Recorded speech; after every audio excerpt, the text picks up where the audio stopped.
Добавляется через справочник закладку, поставщики, кнопочка ключ. Если есть клавиатура на блок, через интер.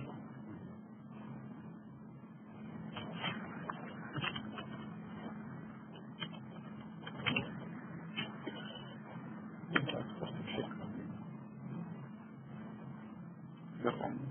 Комментарии по поставщикам тоже самая форма. Рекомендую обратить внимание на вот этот пробел, учитывать и не учитывать цену. Бывают случаи, когда вы долго работаете с поставщиком, потом какой-то период перестаете работать. Но удалять товары как бы не совсем хотелось, потому что возможно не эксклюзивно.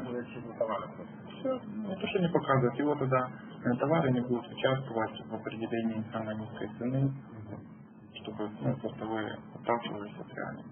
То есть можно, так сказать, включить поставщика или выключить, когда он возможно, не удаляя его при этом из базы. Ну, дальше, чтобы мне показывать, чтобы мне сейчас все предельно понятно. Плюсик добавляем, минусик удаляем. Плюс insert, минус sell. То же самое. Ну, просто у меня тут на букве, поэтому я не могу